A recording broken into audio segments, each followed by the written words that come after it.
Assalamualaikum warahmatullahi wabarakatuh. Waalaikumsalam warahmatullahi wabarakatuh. Saya hormati seluruh para narsum pada hari ini. Ya, saya hormati Presiden Forum Demokrasi Senior Pak Haji Adan Nebe dan mantan dosen saya Pak Ilyas.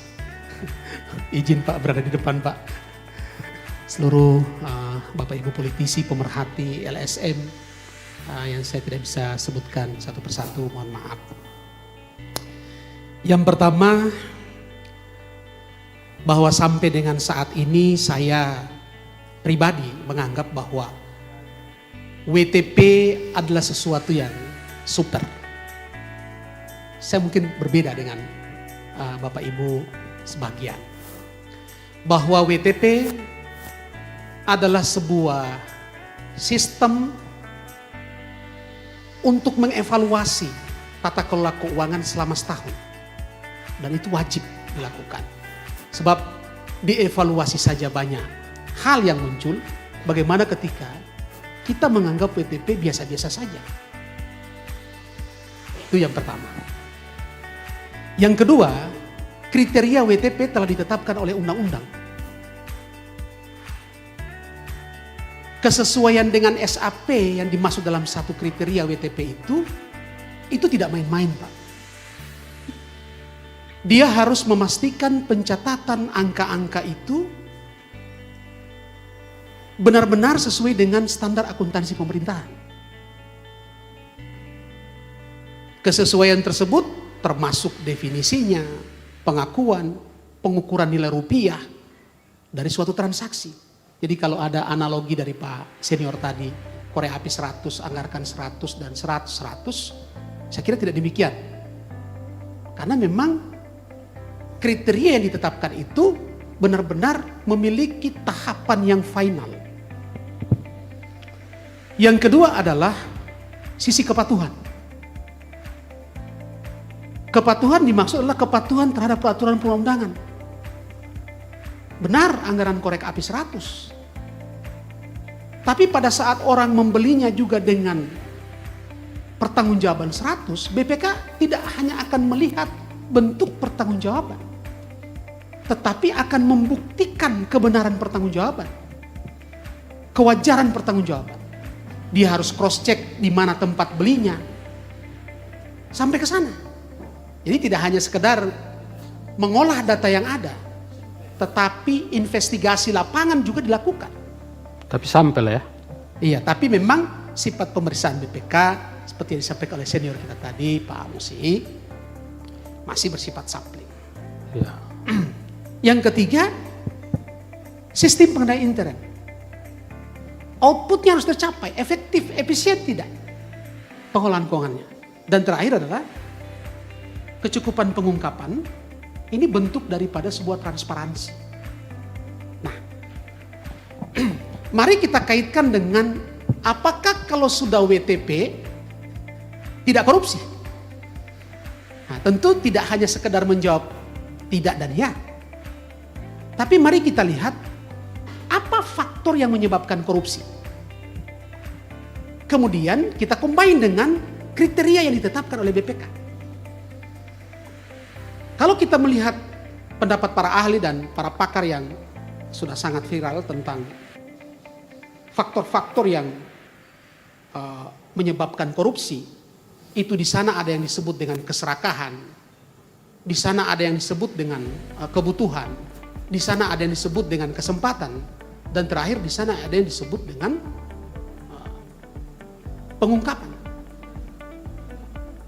Kalau kita sandingkan, maka kita akan peroleh ada dua faktor utama korupsi yang bisa diminimalisir dengan proses pemeriksaan yang melahirkan opini WTP, yaitu kesempatan dan pengungkapan. Sebab keserakahan dan kebutuhan itu bagian daripada internal pribadi masing-masing. Tapi kesempatan dan pengungkapan justru dapat diminimalkan dengan proses pemeriksaan oleh BPK.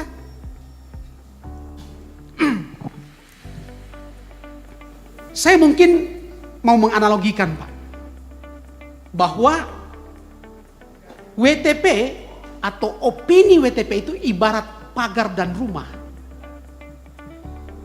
yang dibangun sekokoh mungkin untuk menghindari terjadinya pencurian. Pagar yang kokoh, rumah yang kokoh, itu akan memberi ruang gerak sempit buat pencuri dalam melakukan aksinya. Tapi bukan berarti pencuri tidak bisa masuk di rumah yang kokoh dan pagar yang kokoh. Tetapi meminimalisir ruang gerak pencuri itu bagian daripada proses untuk mendapatkan opini WTP. Tapi kalau setiap saat ada pencurian, wah rumahnya Sudah itu bahaya juga. evaluasinya setiap tahun Bang. Bahaya yang bangun rumah itu kalau. Nah, saya juga tidak bersepakat jika WTP dalam rangka mengejar reward. DID itu cuma bonus. Tapi pada prinsipnya bahwa daerah yang sudah memperoleh opini WTP, maka selayaknya tata kelola keuangannya telah dianggap baik. Karena banyak hal. Saya kurang lebih 21 tahun berada di Badan Keuangan. Berawal dari bagian dan sampai saat ini sudah jadi Badan Keuangan. Itu pertarungannya luar biasa. Kenapa? Karena ingin meyakinkan pemeriksa bahwa apa yang kita lakukan itu telah sesuai dengan ketentuan peraturan perundang-undangan. Dan itu diuji oleh mereka. Diuji. Kita itu seperti diperiksa kalau berhadapan dengan BPK. Bahkan kalau tidak tuntas di tempat, kita diajak sampai ke tempat pihak ketiganya dan seterusnya. Maka melalui kesempatan berbahagia ini, saya ingin menyampaikan bahwa WTP bukan hal yang sederhana. Raih dan tidak diraih bukan permasalahan. Tetapi WTP adalah sebuah predikat yang harus diraih oleh suatu entitas untuk menguji sebagaimana tata kelola keuangannya itu sesuai dengan ketentuan peraturan perundangan atau tidak. Terlepas dari setiap tahunnya ada proses hukum yang berjalan di setiap daerah. Tetapi koreksi terhadap pengelolaan keuangan, introspeksi terhadap semacam kita. Diri kita ini kalau tidak dilakukan introspeksi agak sulit untuk berkembang. WTP itu seperti itu. Sehingga saya mengajak hari ini, mari kita bersama-sama menganggap bahwa WTP adalah sesuatu yang super. Bukan karena reward DID-nya. Sekarang perolehan DID itu Pak, WTP itu cuma pintu gerbang. Bukan setelah WTP kemudian dapat DID. Dia hanya pintu gerbang calon penerima DID. Calon. Belum tentu dapat DID. Saya kira itu saja Pak. Adi, terima kasih. Jadi tetap menjadi yang supir meskipun tiba-tiba ada masalah hukum. Berbeda. Kita bisa lihat permasalahan hukum ini bagian daripada sampling yang diaudit oleh BPK atau tidak. Karena kalau dia bagian dari yang diaudit oleh BPK akan ditemukan. Akan ditemukan. Jadi kita jangan berpikir bahwa apa yang dilakukan oleh BPK ini hal-hal yang sederhana saja. Tidak. Karena ketaatan terhadap ketentuan peraturan perundangan, kesesuaian dengan SAP, kecukupan pengungkapan, dan efektivitas SPI, itu bagian tahapan yang sangat kompleks. Tidak hanya harus kita sampaikan hari ini, ya sudahlah WTP. Tidak demikian. Tapi saya mau sampaikan hari ini bahwa WTP bukan perjuangan terakhir. WTP adalah bagian daripada proses awal untuk mencabut pemerintah daerah lebih bekerja keras dalam rangka tata kelola keuangan yang lebih baik. Tapi WTP, jangan pernah menganggap WTP adalah sesuatu yang biasa-biasa saja. Tapi WTP adalah super, luar biasa. Karena dia menguji tentang keberadaan tata kelola kita. Terima kasih. Kalau kasus di Bandung, apakah masih bisa dibilang WTP itu supir? Kalau kita melihat kasus Pak Adi, tidak boleh hanya sepintas kita lihat. Karena berbicara data ini penting.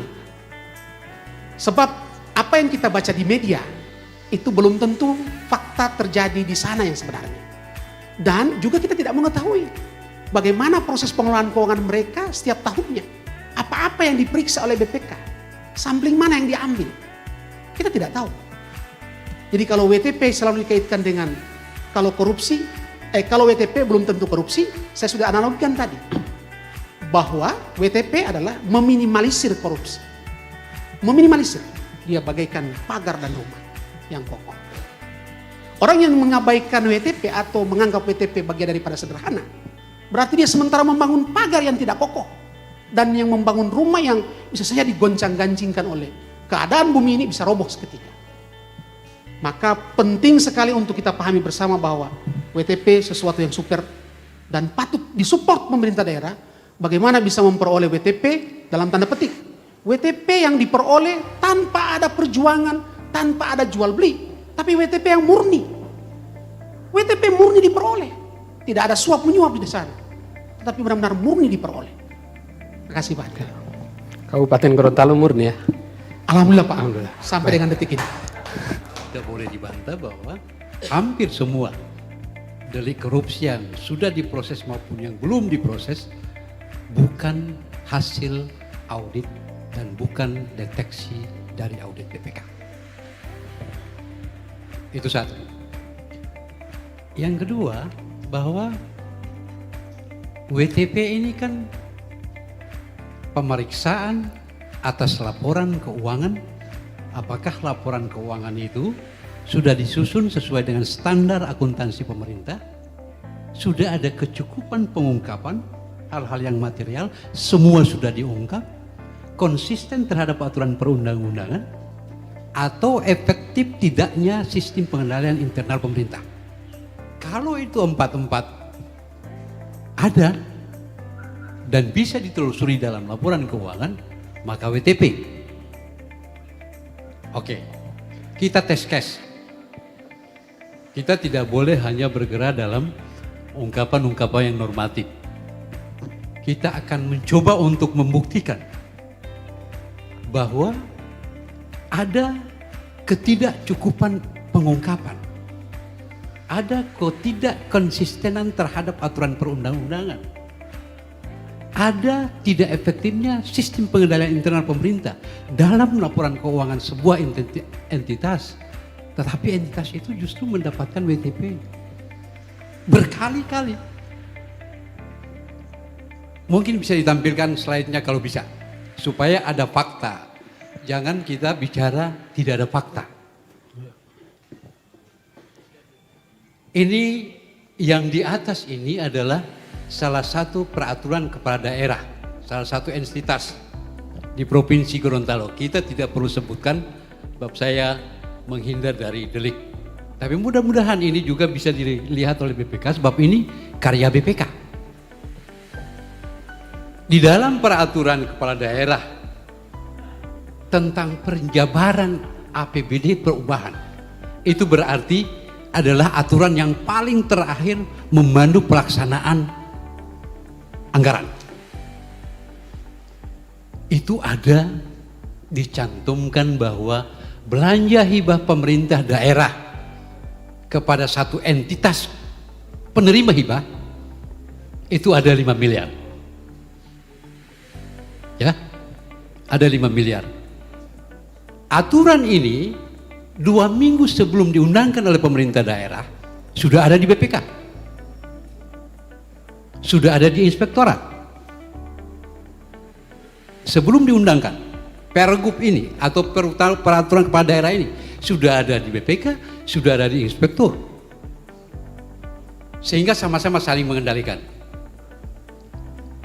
Ini dilakukan pada bulan September. Jadi tinggal 3 bulan berakhirnya masa anggaran berakhir. Tetapi kalau kita turun kepada laporan realisasi anggarannya dari entitas itu, ternyata yang dianggarkan dalam dokumen yang sah itu 5 miliar, tetapi realisasinya ada 7,5 miliar dalam 3 bulan setelah perubahan APBD.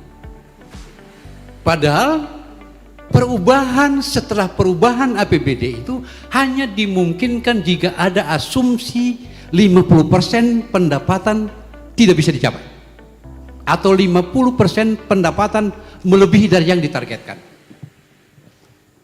Nah, kalau kita lihat ketika dalam proses perencanaan dituangkan dalam penjabaran, dituangkan dalam DPA SKPD, dalam dokumennya hanya dicantumkan 5 miliar, realisasinya ada 7,5 miliar. Maka siapa sebenarnya punya kuasa untuk itu? Itu masih di tingkat SKPD, entitas pemeriksaan. Ini kita lihat bahwa realisasi dari anggaran itu adalah 7,5 miliar. Kan sudah dinyatakan bahwa kecukupan pengungkapan terhadap setiap transaksi dalam belanja itu menjadi syarat utama untuk menentukan entitas ini bisa mendapatkan WTP atau tidak. Ini sangat material. Tidak diungkapkan. Kita lihat laporan BPK. Kita lihat konsistensi BPK yang menyatakan bahwa jika sudah cukup pengungkapan, konsistensi terhadap aturan perundang-undangan, kemudian sudah sesuai dengan standar akuntansi pemerintah dan sistem pengendalian yang efektif. Ini laporan BPK. Laporan BPK menyatakan bahwa entitas ini tidak pernah memberikan hibah kepada entitas pemerintah. Ini BPK. Padahal pada saat mereka melakukan audit terhadap laporan keuangan, mereka pegang peraturan kepala daerah. Mereka pegang dokumen laporan realisasi anggaran. Jadi apakah ini, mungkin saya bisa menyatakan bahwa apa yang terjadi selama ini, bahwa WTP adalah suatu hal yang memang perlu menjadi hal yang perlu dalam rangka untuk proses peningkatan kualitas pengelolaan keuangan daerah. Tetapi kalau kita melihat fakta-fakta ini, bahwa BPK tahu bahwa itu terjadi pelanggaran. BPK tahu terjadi pelanggaran, tindakan hukum yang keliru. Nah, dalam laporan tadi, di dalam daftar realisasi anggaran, entitas pemerintah itu menyatakan bahwa dia sudah mengeluarkan dari kas daerah hibah itu 7,5 miliar. Tetapi di dalam laporan keuangannya tidak disampaikan kepada BPK. Apakah ini yang kita maksudkan dengan kecukupan pengungkapan? Kecukupan pengungkapan itu harus mengungkap segala transaksi yang terjadi baik pada belanja maupun pendapatan dalam laporan keuangan.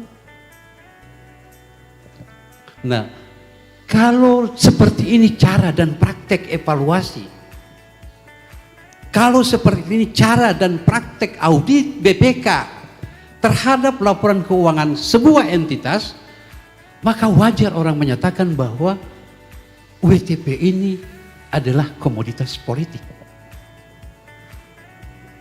Karena ini fakta. Dokumen ini real dan bisa dipertanggungjawabkan.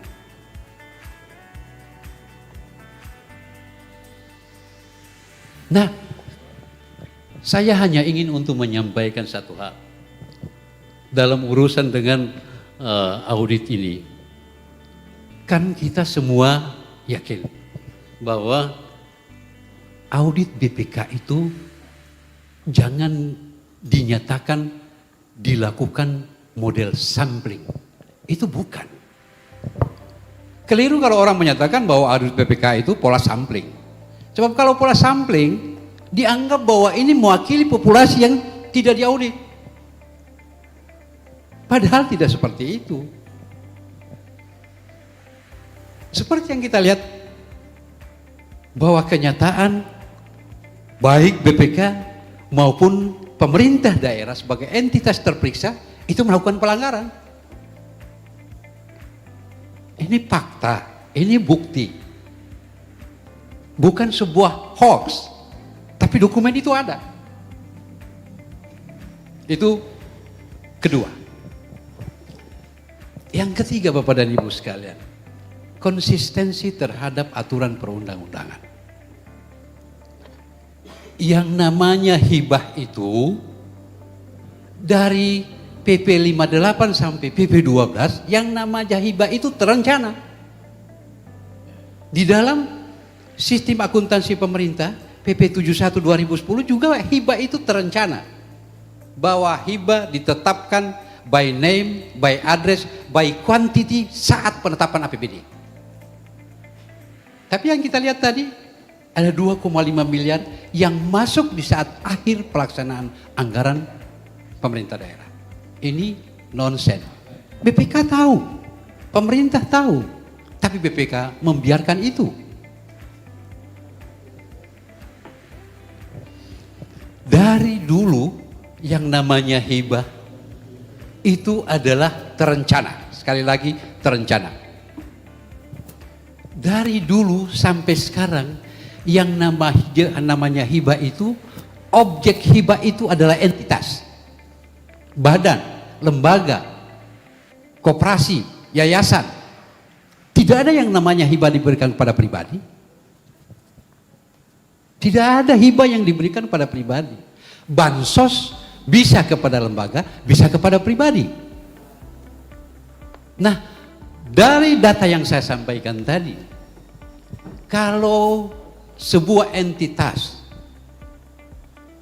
membagi-bagikan pangan perikanan miliaran rupiah, tetapi itu dipertanggungjawabkan dalam bentuk hibah, itu pasti penyimpangan, tindakan hukum yang keliru, tindak pidana malah kalau boleh dikatakan. Tetapi BPK membiarkan ini. Mudah-mudahan BPK dengar. BPK membiarkan ini. Nah, kalau saja BPK sudah tahu bahwa ini tidak boleh, tetapi BPK sendiri tidak menjadikan itu sebagai temuan, itu dilakukan. Standar operasi prosedur audit BPK tidak andal untuk bisa mendeteksi itu. Tetapi itu ada di tangannya. Peraturan itu ada di tangannya. Peraturan kepala daerah itu ada di tangannya. Komponen belanja itu ada di tangannya. Dia tahu bahwa itu keliru. Tapi ini justru menjadikan indikator utama untuk menentukan entitas itu mendapatkan WTP. Saya kira kalau pola daripada BPK seperti ini, maka tidak bisa diandalkan untuk bisa memberikan pembinaan terhadap entitas pemerintah daerah, entitas terperiksa dalam rangka meningkatkan kualitas pengelolaan keuangan daerah. Sebab dari awal ada kooptasi, ada kolusi di dalam mengaudit ini.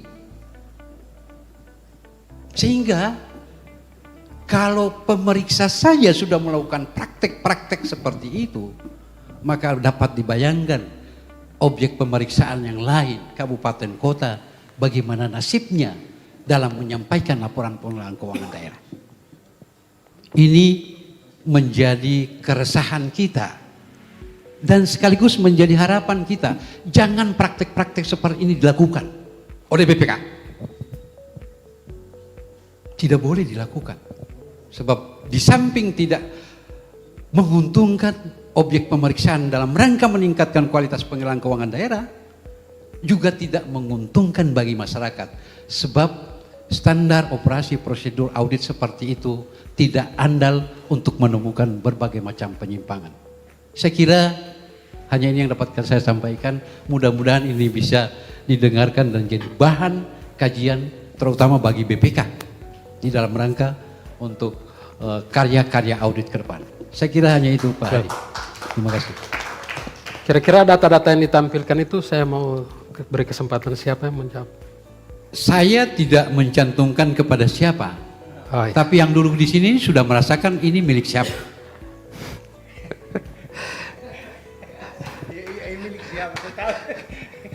Silakan Pak Amin Motal. Terima kasih Bung Hadi, saya hormati semua yang ada di sini.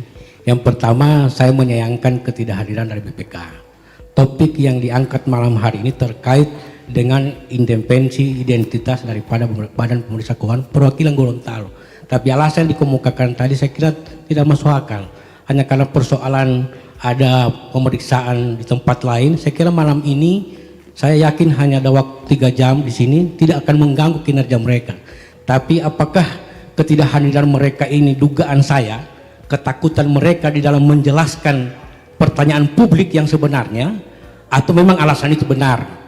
Saya khawatir jangan sampai mereka tidak hadir, ada pertanyaan-pertanyaan narasumber dan publik yang mereka tidak mampu jawab. Kalaupun mereka akan jawab, mungkin mereka akan jawab yang sebenarnya, dan itu akan mengganggu WTP yang sekarang ini diperoleh oleh provinsi dan kabupaten kota.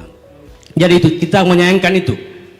Saya berharap bahwa BPK hari ini hadir untuk menjelaskan itu sekaligus mensosialisasikan kepada rakyat, kepada publik bahwa WTP yang diberikan ataupun yang didapatkan oleh pemerintah provinsi kabupaten kota bukan pemberian, bukan hadiah, tapi benar-benar fakta bahwa benar-benar pemerintah provinsi kabupaten kota sudah melakukan pemeriksaan keuangan ini secara standar keuangan, sudah melakukan pemeriksaan keuangan.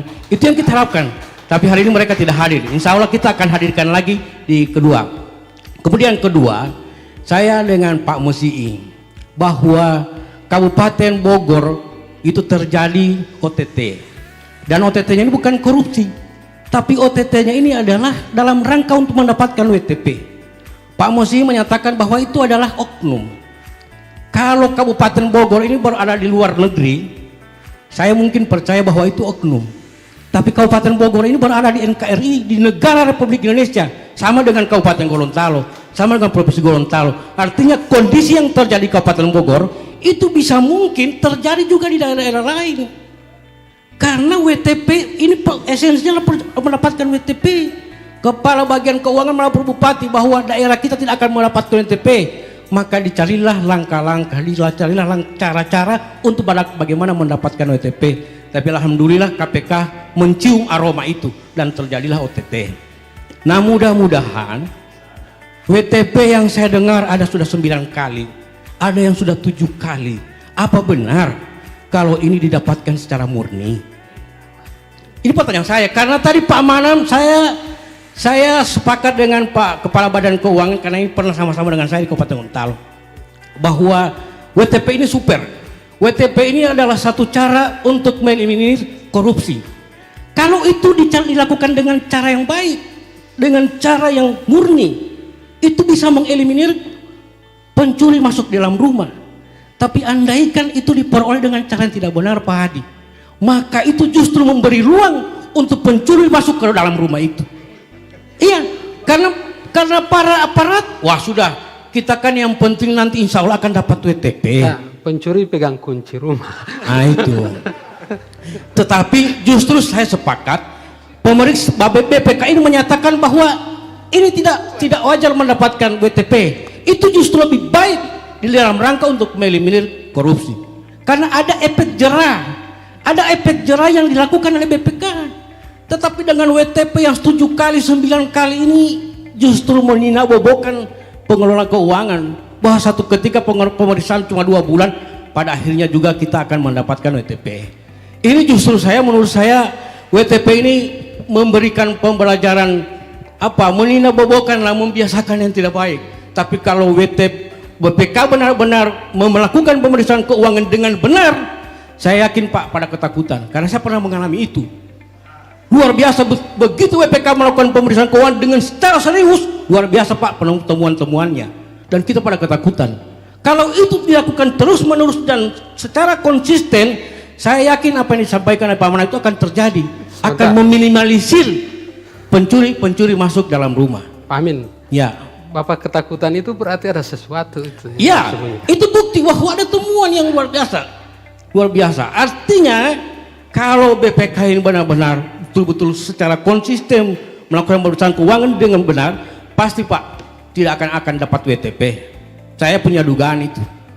Sehingga alhamdulillah dilaporkan tadi ada yang 7 kali, ada yang 9 kali. Mudah-mudahan itu berjalan dengan benar dan mudah-mudahan tidak akan ada penyimpangan dan tidak ada tindak pidana korupsi di dalamnya. Insya Allah. Tapi kalau satu ketika itu terjadi atau apalagi sekarang ada fakta di daerah-daerah WTP tetap ada penyimpangan, tetap ada korupsi, berarti ada ketidakpercayaan publik kepada BPK bahwa WTP diperiksa ini, pengulangan keuangan diperiksa ini ada celah-celah penyimpangan di dalamnya. Ini saya kira ini harapan publik Pak Hadi. Terima kasih. Assalamualaikum warahmatullahi wabarakatuh. Baik, terima kasih. Pak Daniel mau komen, Pak? Mau komentar? Belum ya? Atau Pak mana? Yang pertama dengan Pak senior saya Pak Amin, dari dulu saya merindukan suara beliau yang terus memberikan support kepada pemerintah daerah untuk bertindak yang benar, memenuhi ketentuan peraturan perundang. Malam ini saya mendengar lagi suara itu yang sekian tahun telah menghilang dan malam ini saya mendengarkan. Saya terus terang mengucapkan terima kasih Pak atas support-supportnya kepada pemerintah daerah. Yang kedua, saya tertarik dengan data yang disampaikan oleh Pak Nixon. Senior saya Pak Nixon.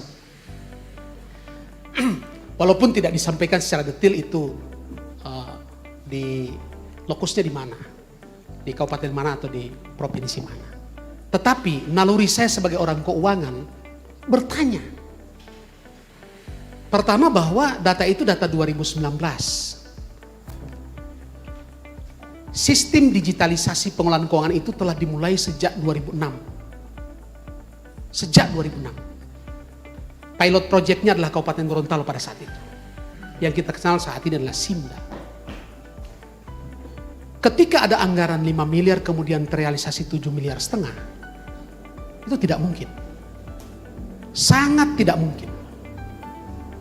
Karena pasti sistem akan menolak. Langkah pertama yang dilakukan mungkin secara teknis. Ada permohonan penyediaan dana dulu yang kita kenal dengan istilah SPD. Penyediaan dana itu bisa lahir manakala ditetapkan anggaran kasnya. Di bulan apa? Katakanlah anggaran kas dari 5 miliar itu di bulan Maret. Diminta di Februari itu tidak bisa. Harus diminta di bulan Maret. Satu. Menetapkan anggaran kas di bulan Maret berdasarkan anggaran yang terletak pada dokumen pengguna anggaran. Atau ada cantolannya dulu. Baru menetapkan anggaran kas. Mari kita tarik urut. Ada anggaran kas dulu. Baru bisa menetapkan SPD. Dan ada SPD dulu, baru bisa lahir SPP, SPM, surat perintah permintaan pembayaran dan surat perintah membayar. Dan ada SPP, SPM dulu, baru lahirlah SP2D, surat perintah pencairan dana. Jadi tidak pernah putus itu historis. Dia ada keterkaitan. Tak mungkin anggaran 5 miliar, cair 7,5 miliar. Tidak mungkin. Tapi saya juga sebagai orang naluri keuangan, saya sepakat apa disampaikan tadi, bahwa perubahan APBD hanya bisa dilakukan manakala 50+1. Tapi tidak hanya itu. Dalam ketentuan peraturan tentang pedoman penyusunan APBD disebutkan, manakala setelah APBD ditetapkan, baik APBD induk atau APBD perubahan telah ditetapkan, dan ada kebijakan nasional yang terbit, dan di dalamnya menginstruksikan agar dialokasikan, maka dapat dilakukan perubahan peraturan kepala daerah berikut. Sehingga yang munculnya adalah di LRA 7,5 miliar. Jadi tidak ada tiba-tiba muncul di LRA 7,5 miliar. Dia ada proses. Pasti bukan perubahan APBD yang normatif yang ada, tapi perubahan APBD setelah perubahan karena perintah undang-undang. Mungkin sedikit Pak, mungkin sebelum terlanjur ini menjadi konsumsi publik bahwa oke, memang benar apa yang disampaikan oleh Pak Manan. Tapi ini mungkin Pak Manan saya sampaikan bahwa ini pada pos belanja hibah. Jadi tidak terkait dengan apa yang disampaikan oleh Pak Manan. Ini pada pos belanja hibah yang dari sejak PP 58 sampai PP 12 itu mempersyaratkan itu by name, by address, by quantity saat penetapan APBD. Apalagi pada saat sudah selesai penjabaran APBD masih terjadi seolah-olah pelampauan anggaran. Yang lebih fatal lagi ketika itu terjadi tidak dilaporkan ke BPK. Coba ditampilkan lagi yang tadi. Itu tidak dilaporkan ke BPK. Sementara BPK pegang ini. Peraturan kepala daerah ini pegang. Ini laporan BPK menyampaikan bahwa hibah itu tidak direalisir pada tahun itu. Tapi yang di atas itu LRA-nya menyatakan bahwa itu keluar dari kas daerah setelah memenuhi proses SPP, SP2D, SPM dan lain sebagainya, itu sudah keluar dari kas daerah. Jadi kooptasi dan kolusi ini terjadi. Baik pemeriksa maupun objek terperiksa ini melakukan pelanggaran itu. Jadi Pak Manan, yang Pak Manan sampaikan tadi, ya jika ada perintah dari pemerintah pusat bahwa harus melakukan ini seperti yang terjadi pada COVID. Oke. Tapi ini dalam batasan siklus anggarannya normatif. Dan itu yang terjadi. Mau dibilang apa lagi? Sudah keluar dari kas daerah, tapi tidak sampaikan kepada BPK. BPK tahu itu keluar dari kas daerah, tapi ketika tidak disampaikan juga, BPK juga diam. Kan dalam setiap akun pemeriksaan BPK itu ada yang namanya kertas kerja audit BPK. Itu semua harus ada. Dalam semua transaksi yang diaudit, itu ada kertas kerja BPK. Masa sudah ada peraturan kepala daerah saya pegang, anggarannya hanya sekian, tapi realisasinya sudah jadi sekian. Masa BPK tidak menjadikan itu sebagai sebuah deteksi temuan? Bahkan kan dipersyaratkan, jika dimungkinkan perlu ada K. Harus ada itu, catatan atas laporan keuangan. Oh ini di sini, kenapa tidak sampaikan karena ini, karena ini. Tidak ada sedikit pun. Model talung pemain lo batu delilo, sama dengan orang buang batu di kolam, bolo puliat tiomai, tapi jatuh sampai di bawah. Tidak ada beritanya lagi. Kalau kita berharap kepada BPK dengan standar audit seperti itu, maka rusak opini semua ini. Kan itu yang kita harapkan dari mereka. Justru mereka yang menjadi, katakanlah sebagai penjaga ini. Penjaga konsistensi dan kecukupan pengungkapan segala transaksi baik pada belanja maupun pendapatan itu, mereka adalah bentengnya. Tapi ternyata juga terjadi kooptasi di sana. Apa yang kita harapkan dari opini lembaga yang secara telanjang mata, ini telanjang Pak bagi orang yang tahu persis. Ini telanjang. Bagi orang yang bisa baca laporan keuangan, ini telanjang ini kolusinya. Saya kira ini kegundahan kita bersama, bahwa praktek-praktek seperti ini perlu untuk dihentikan. Dan kita coba untuk dalam kondisi seperti itu, kita kedatangan tamu langsung dari ketua BPK menyalahkan laporan keuangan. Artinya bagi kita memang oke, baik sebagai pimpinan tertinggi menyerahkan, tapi jangan sampai itu hanya sekadar motif. Kita tidak berharap itu bisa terjadi ke depannya. Saya kira seperti itu Pak Adi. Pak Manan mau lanjut? Saya tadi itu tidak terkait dengan mekanisme pemeriksaan BPK. Saya hanya dari sisi anggaran 5 miliar, kemudian tiba-tiba terrealisasi 7,5 miliar. Sebab secara digitalisasi keuangan, karena ini sudah 2019, itu tidak memungkinkan terjadi. Nyatanya terjadi. Tidak memungkinkan terjadi, menurut saya. Siapapun kita pengelola sistem informasi manajemen keuangan daerah, sanksi benar. Karena Warning pasti ada dan tidak bisa dilanjutkan. Seperti yang saya sampaikan tadi, SP2D itu bukan tiba-tiba terbit. Dia melalui proses yang panjang. Nah, cuma karena memang data ini tidak secara detail kita melihatnya. Tapi dari naluri keuangan saya, kalau masih manual memungkinkan proses pengolahan keuangannya. Kalau manual. Tapi 2019 itu Simda sudah berada pada tataran level tertinggi. Versinya sudah versi yang sudah sangat luar biasa dalam menyajikan laporan keuangan. Nah, pengalaman saya ketika terjadi demikian itu akibat dari, ini belum apa ini Pak Haji, akibat dari proses setelah APBD perubahan terjadi mekanisme lain, yaitu perubahan atas perubahan APBD. Dalam ketentuan pedoman penyusunan APBD disebutkan itu sangat jelas. Jadi Tidak hendak mendebat Pak Nixon ini. tidak, maksudnya supaya pasti ini yang terjadi ini pasti jangan sampai argumentasi itu mematahkan ini bahwa ini tidak mungkin terjadi. Padahal itu terjadi. Kita punya dokumen semua bahwa itu terjadi. Satu, yang ingin saya sampaikan bahwa ada kejadian yang luar biasa dalam proses pengolahan itu. Sebab kalau ikuti Simda yang disampaikan oleh Pak Manan, diawali dengan pengusulan SPP, kemudian SPM, kemudian sampai di SP2D, memang tidak bisa kalau ikut sistem informasinya. Tapi ini pasti manual. Ini pasti manual. Sebab ini terjadi pada belanja hibah. Ini terjadi pada belanja hibah. Dan akun yang seperti ini tidak hanya akun itu. Tidak hanya akun itu, banyak. Tidak hanya akun itu. Ada lagi akun yang lain.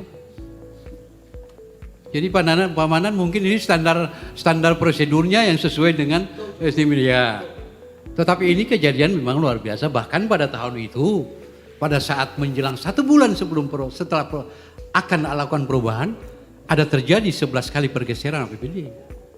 Jadi saya kira hal-hal seperti itu menjadi semacam pelajaran bagi pemerintahan atau entitas pemerintahan agar kedepannya tidak melakukan praktik seperti itu. Sebab itu sangat mengganggu tata kelola pengelolaan daerah. Ya. Saya kira seperti itu Pak.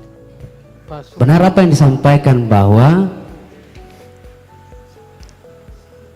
WTP yang hari ini kita terima di Kabupaten Gorontalo seperti barang dagangan. Hari ini kalau ada BPK saya ingin tanya langsung ke BPK. Saya mau tanya langsung, tolong Pak Basumpah, itu WTP, pemberian gelar WTP itu diberikan secara gratis atau dibayar? Saya akan tanya langsung itu. Dan kalau penyampaian tadi yang saya kutip dari Pak Sindu bahwa ada yang menelpon tidak membayar, tidak menyetor, itu dapat disclaimer di Kota Gorontalo. Berarti pertanyaan publik makin liar bahwa untuk merebut atau mendapatkan WTP ini punya syarat, punya biaya. Sehingganya kami pun patut mempertanyakan kinerja BPK dalam memberikan BTP. Apakah karena ada faktor kedekatannya atau karena ada pemberian yang lebih selain memeriksa? Karena untuk memeriksa juga keuangan bisa dapat WTP itu kerja berat Pak. Tidak ada yang diberikan secara cuma-cuma. Mau masuk kamar mandi saya kita bayar. Apalagi untuk nilai. Saya belajar dari sekolah Pak. Di sekolah bisa dapat nilai bagus. Ada 2. Kalau bukan itu anak guru. Yang kedua ada biaya yang dikeluarkan cukup besar. Perbaikan nilai. Nah hari ini kita berdiskusi dengan apa namanya, muridnya, gurunya tidak ada. Kalau perumpamaan ada saya kutip tadi dari Pak Haryanto Manan soal rumah dan pagar. Belum beliau sampaikan sebenarnya rumah ini siapanya, kepala daerahnya atau siapa? Itu belum saya sempat dapat penjelasan Kalau Pak Manan bicara soal pagar, yang hebat adalah tukangnya. Tukangnya adalah kepala bagian keuangan dan juga kerjasama dengan WTP-nya. Maksudnya dengan BPK-nya, ibarat konsultan dan kontraktornya. Kalau mereka sudah bekerja sama, sudah bagus ini Pak, pencuri bisa masuk tergantung mereka. Celah-celah itu bisa diberikan, atau istilah membuat pagar itu, pintu-pintu masuk itu yang tahu cuma bas atau kepala tukangnya itu. Sehingganya Jadi tuan rumah tanya sama Pak Manan, iya. mana boleh masuk. Jadi kalau bicara WTP, pemberian gelar WTP yang mendapat prestasi bukan daerahnya, tapi kepala bagian keuangannya. Karena laporan bicara soal data, mereka yang, kalau ada, saya sempat mengutip pesan ke kami LSM di kabupaten. Kalau ente mau bicara soal data, bicara soal keuangan, perhitungan dan sebagainya, jangan diskusi dengan Pak Manan. Tidak akan untung ente. Kita bicara yang realistis saja. Seperti contoh, bicara soal WTP, sedangkan di daerah kami sebagai NGO LSM yang selalu menyampaikan, kenapa saya rambut gondrong? Karena kami biasa di parlemen jalanan. Kami menyampaikan berulang-ulang kali ke pemerintah daerah, ke APH, soal dugaan-dugaan korupsi yang ada di Kabupaten Gorontalo. Di sana ada Eka Prasetya, ada banyak persoalan dugaan kasus korupsi. Contoh yang paling konkret, saya mungkin melompat ke daerah Bualemo. Di Bualemo itu baru-baru juga dapat WTP. Padahal ada 2 masalah. Paket komedi putar yang anggarannya 700 juta. Tidak bisa digunakan, atau bahasanya total loss. 700 juta. Itu jadi temuan BPK Pak.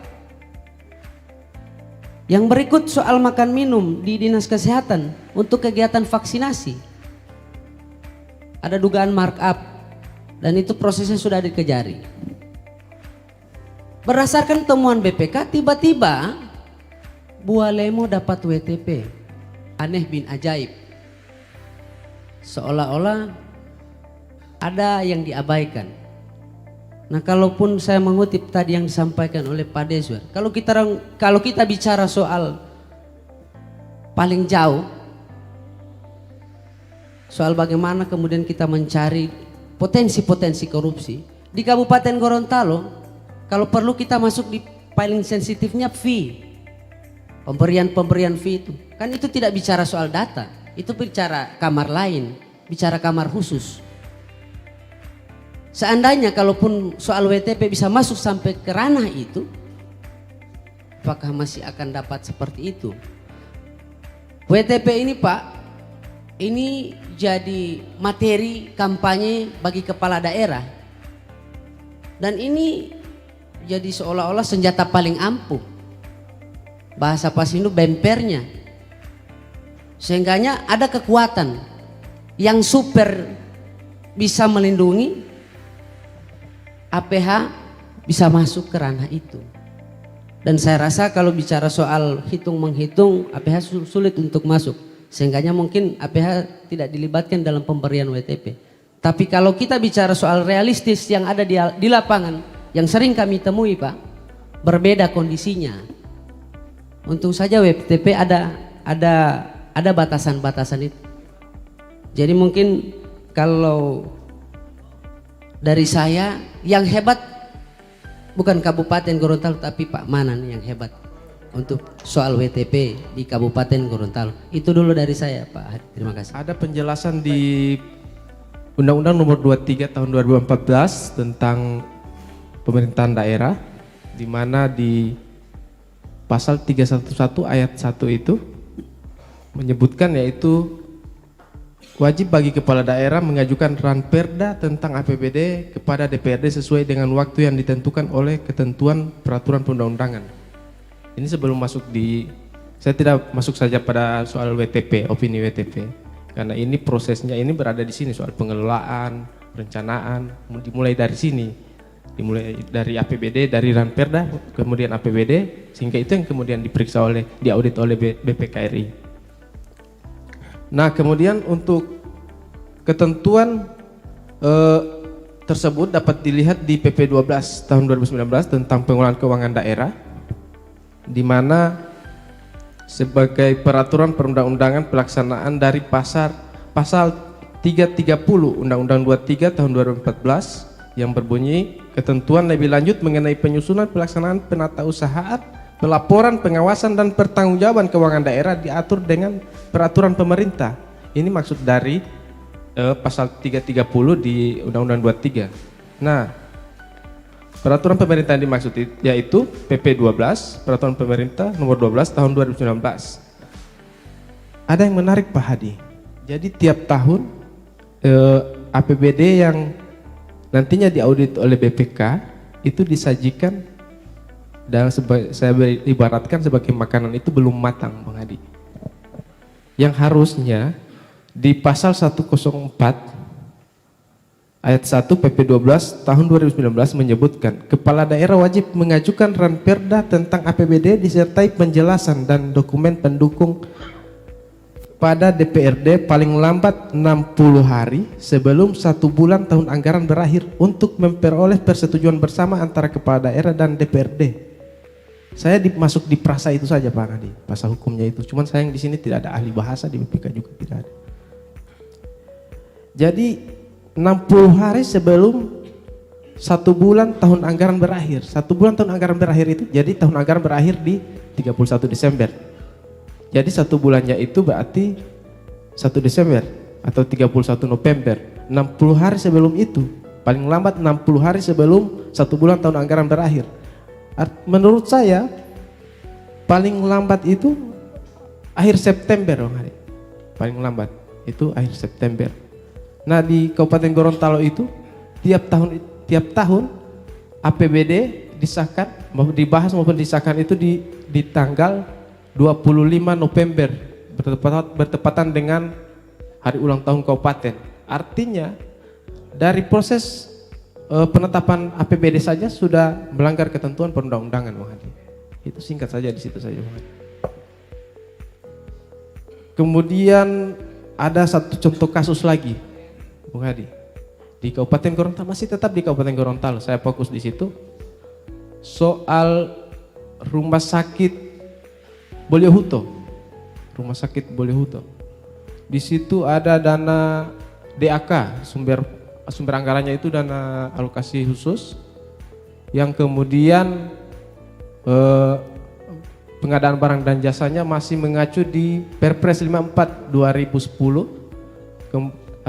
Kemudian terjadi keterlambatan pekerjaan, artinya pekerjaan melampaui tahun anggaran, dijadikan hutang DAU.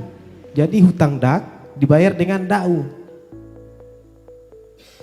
Alasan bisa bahwa saya juga kurang mengerti dengan TAPD pada saat itu, katanya bisa dibayarkan karena berdasarkan Perpres 16 2018 soal pengadaan barang dan jasa, katanya bisa dibayarkan, tapi sampai dengan hari ini sudah dibayarkan sih sebenarnya Pak. Cuman itu jadi laporan kami juga di KPK soal pengadaan barang dan jasa di Kabupaten Gorontalo. Itu aja Bang Hadi yang dapat saya sampaikan. Makasih. Baik, terima kasih. Saya akan kembali beri kesempatan kepada Bapak-bapak di depan. Closing statement sekalian dari Pak Manan. Silakan. Sekalian dengan menjawab dan closing statement. Terima kasih atas kesempatan yang diberikan. Pertama, saya sampaikan terima kasih kepada Pak Arief yang telah membuka lembaran-lembaran lama yang untuk diingat kembali dalam proses pengolahan keuangan daerah. Pertama, memang setiap tahun pemerintah Kabupaten Gorontalo itu DPRD menyetujui rancangan APBD. Tiap tahun itu selalu ditetapkan tanggal 25 November. Karena 26 Novembernya adalah hari ulang tahun Kabupaten Gorontalo. Sehingga menjadi hadiah ulang tahun Kabupaten Gorontalo. APBD disahkan oleh DPRD sebelum 26 November, itu selalu di tanggal 25 November. Kalau kita melihat apa yang disampaikan, pasal-pasal yang disampaikan oleh Pak Arief, itu lebih masuk kepada penyampaiannya. Yang tadi disampaikan, bahwa penyampaian itu paling lambat 2 bulan sebelum tahun anggaran berakhir. Tapi dari sisi pengesahan APBD, jadi kan 2 bulan itu kan September toh, pengesahan APBD itu paling lambat 1 bulan sebelum tahun anggaran berakhir, pengesahannya. Nah, karena paling lambat 1 bulan sebelum tahun anggaran berakhir, 25 November masih bagian dari paling cepat ditetapkan. Itu tanggapan saya terhadap poin 1 itu. Yang kedua, hutang DAK dibayar dengan DAU. Jadi ceritanya begini. Saya lupa tahunnya, tapi saya ingat persis karena kertas kerja saya sendiri yang buat pada saat itu. DAK tahap 3 dari bidang kesehatan itu tidak bisa diserap dari pemerintah pusat. Karena presentasi serapannya di bawah dari ketentuan yang ditentukan. Sehingga dana tahap 3 dari pemerintah pusat tidak masuk ke kas daerah. Di lain pihak, ada pekerjaan di sana yang sementara jalan dan belum terbayarkan secara keseluruhan. Sehingga pada saat memasuki tahun berikutnya itu diakui sebagai hutang. Hutang dalam arti bahwa pemerintah daerah punya kewajiban untuk membayar pekerjaan berdasarkan progres yang ada. Dana yang dihususkan membayar itu tidak masuk. Jadi dana DAK-nya tidak masuk kasda. Seandainya dana DAK-nya masuk kasda, maka dia menjadi silpa dan kita akan membayarkan pekerjaan tersebut dari silpa DAK yang tersedia. Tapi karena dana tersebut tidak masuk tahap 3-nya, dan ini sudah bagian daripada hutang pemerintah daerah, wajib dibayarkan. Wajib dibayarkan dari sumber manapun. Karena dia hutang. Dia hutang. Kecuali historisnya DAK-nya masuk kasda. Maka wajib bayar dari DAK.